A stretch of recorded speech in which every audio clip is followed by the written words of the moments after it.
สำนักงานวัฒนธรรมจังหวัดเจียงใหม่เสนอซอพื้นเมืองเรื่องการรณรงค์สร้างค่านิยมพื้นฐานซอโดยแม่ครูบัวซอนถนอมบุญศิลปินแห่งชาติประจำปี 2555 สาขาศิลปะพื้นบ้านล้านนาการครับซอ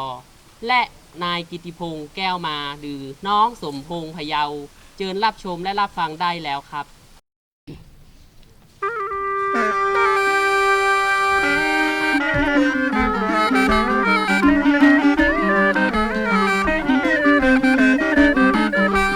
โลกของมนุษย์ในยุคปัจจุบันวิกฤต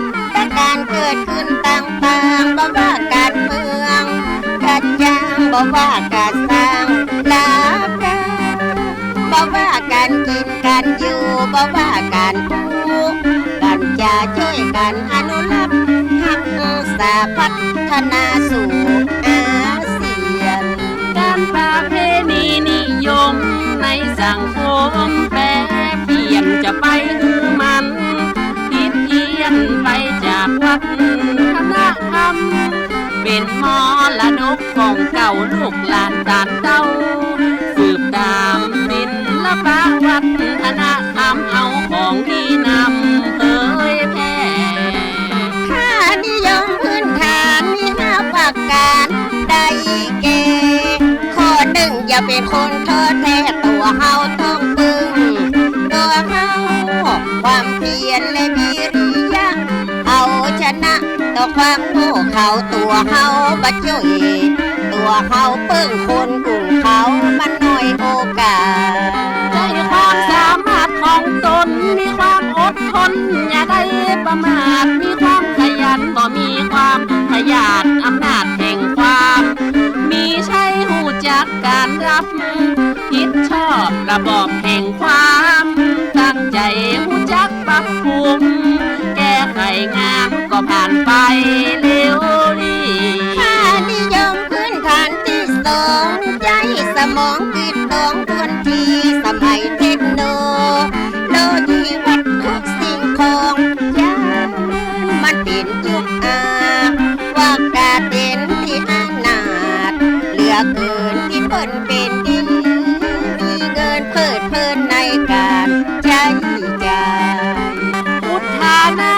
สัมปทาหิหาเงินมาบัจจัยของง่ายควรจะเก็บออมหอมไว้อารักขาซ้ำบาทถ้าจะซื้อจะจ่ายต้องคิดครอบครัวชีวิตเพื่อมันมีปัญหารักษาไว้อยู่ไว้ยาในเมื่อเวลาเจ็บป่วยถ้าตัวเราไปใจฟุ่มเฟือยนอนข้างเอ่ยไผถึงบ่มาเจยคนกินง่ายใหญ่ป่วยละมันตึงบ่ได้เป็นดีกินเหล้าหัวเมาต้องเต้นกินแข่งกับพวกเศรษฐีต้องใครอยู่ดีนอนดีต้องมีปริมาณหลายอย่างอันข้อที่3ต่อไปมีระเบียบวินัยเป็นข้อกำหนดไว้เป็นเครื่องบ่งบอกให้วัดความดีของคนในสังคมเจ้าหมู่อยู่แบบบาหารแก่ตนเข้ากับหมู่บ้านชุมชนมาใจเป็นคนมากง่ายผู้จักนะคะรอบกฎหมายมีน้ำใจที่เชื่อถือได้เมื่อเกิดละเพศเหตุไล่ช่วยได้ไปตามกันและดูแลสิ่งแวดล้อมมีความอบอ้อมบ่ได้คิดมุ่งหวังช่วยกันละมัดระวังระเบียบแนวทางทุกที่กฎหมายนั่นคือหลักการบวกกับพื้นฐานที่สี่ต่างคนต่างรู้จักหน้าที่เร่งรัดและพัฒนาและหูเวลากาละและมีธรรมะเมตตาคุณธรรมตามศาสนาเป็นที่บูชาอย่างยิ่งทั้งกายและวาจาใจระเบียบวินัยกฎหมายเป็นสิ่งมงคลกับตน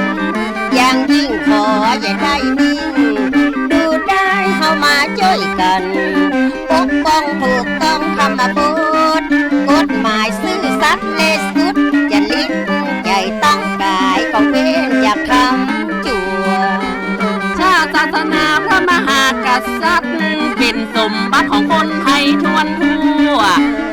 นเว้นจากทำชั่วอภัยหือใดเป็นตอนสุดท้ายประเด็นที่ห้าเฮามาหันหน้า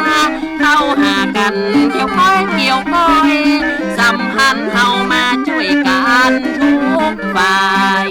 กระทรวงวัฒนธรรมประกาศแนะนำคือใจนวัตกรรมยุคใหม่อย่าได้นอกลู่นอกทางวัฒนธรรมที่ถูกละมาช่วยกันปลูกฝันฝังเมืองไทยชื่อเสียงโด่งดังไปทั่วอาณาหลายประเทศคนไทยมีภูมิปัญญาพัฒนาในการเกษตรกระดูกสันหลังประเทศมีความอุดมสมบูรณ์ตัวโลกเปิ้นตึงยอมรับและได้สนับสนุนมีความกตัญญูหูคุณมีการเทิดทูนยกย่องค่านิยมที่ควรแก้ไขในสังคมไทยละอันใดบกพร่องอันใดละบ่ควรยกย่องเสียหายกับสังคมไทยอย่าได้หลงเชื่อคำโฆษณาพิจารณาแก้ไขคนไทยต้องช่วยคนไทยมันเกิดได้ทุกท้องถิ่นเป็นยุคเฟซบุ๊กออนไลน์ส่งไฟส่งแท็กเข้าแบล็คเบอร์รี่อินเทอร์เน็ตเทคโนโลยีมีกันกู้ดาวกู้แดนทำมือครอบครัวเดือดร้อนงดเงินหลายหมื่นหลายแสนใจจ่ายถ้าบ่มีแผนลูกหลานจะได้แงนกาดูชีวิตและจะได้สมหวังช่วยปลูกฝังและในสิ่งที่ถูกอยู่อย่างพ่อแม่ลูกครอบครัวจะได้อย่าล้นอยู่อย่างพอเพียงพอดีเงินมีบ่ได้ขาดเคินนะผู้จักตาของเงินอย่ามาเพลินการกินการเที่ยวสังคมจริงจอกนอกแนวหันแล้วจิตใจห่อเหี่ยวแต่งตัวแข่งนักท่องเที่ยวนุ่งเตี่ยวคืนไตสาตื้อเขาบอกหูจักความทุกข์หูแต่เฟซบุ๊ก